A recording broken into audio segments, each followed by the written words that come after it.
ছাত্র জনতার অভূতপূর্ব এই আন্দোলনের সময় দিশাহারা হয়ে সরকার জামাত ইসলামীকে নিষিদ্ধ ঘোষণা করে এবং তার সাথে ইসলামী ছাত্র শিবিরকেও নিষিদ্ধ ঘোষণা করে। অসৎ উদ্দেশ্য নিয়েই তারা এটা করেছিল যে এই সময়ে কাজ করলে জামাতে ইসলাম ইসলামী ছাত্র শিবির বিক্ষোভে ফেটে পড়বে আর তারাও তাদের সর্বশক্তি নিয়ে আকাশ পাতাল সব দিক থেকে ঝাঁপিয়ে পড়বে। জামাত তাদের পাতা ফাঁদে পা দেয়নি।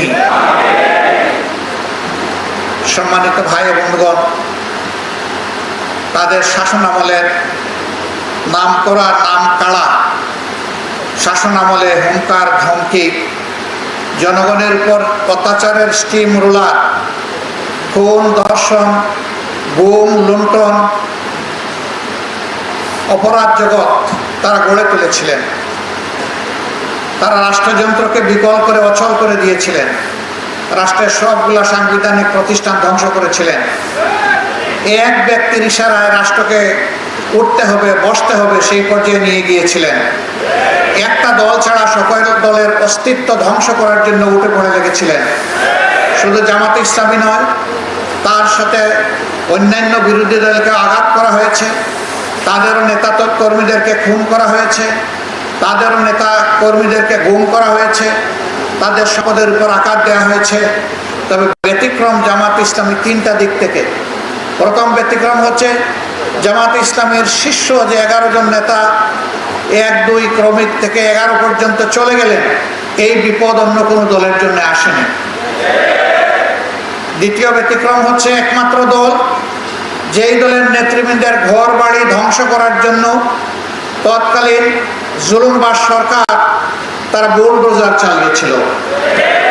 অন্য কারো ঘর বাড়ি ভাঙার জন্য তারা বুলডোজার ব্যবহার করে নাই। তৃতীয় ব্যতিক্রম হলো ছাত্র জনতার অভূতপূর্ব এই আন্দোলনের সময় দিশাহারা হয়ে সরকার জামাত ইসলামীকে নিষিদ্ধ ঘোষণা করে এবং তার সাথে ইসলামী ছাত্র শিবিরকেও নিষিদ্ধ ঘোষণা করে।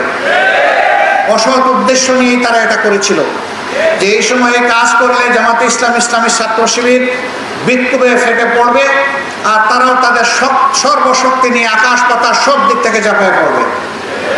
আন্দোলনের গতিপথ পরিবর্তন হয়ে যাবে। ছাত্র জনতার এই আন্দোলন ব্যর্থতায় পর্যবসিত হবে।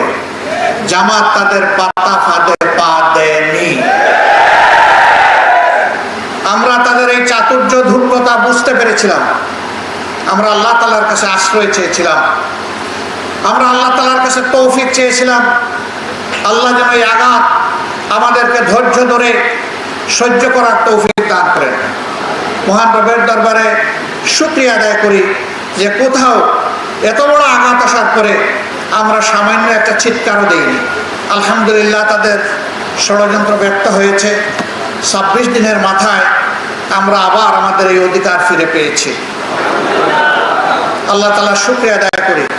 এই ফিরে পাওয়ার পরে আমরা উল্লাসে ফেটে পড়িনি, বরঞ্চ আমরা সেই মহান মনিবের দরবারে সুজুদে নিজেদের মাথাকে আমরা নুয়ে দিয়েছিলাম, যিনি আমাদেরকে আমাদের অধিকার আমাদের কাছে ফিরিয়ে দিয়েছেন এবং আমাদের উপর যে জুলুম করা হয়েছিল সেই জুলুমের পর্দা আল্লাহ তাআলা নিজেই ছিঁড়ে ফেলেছেন।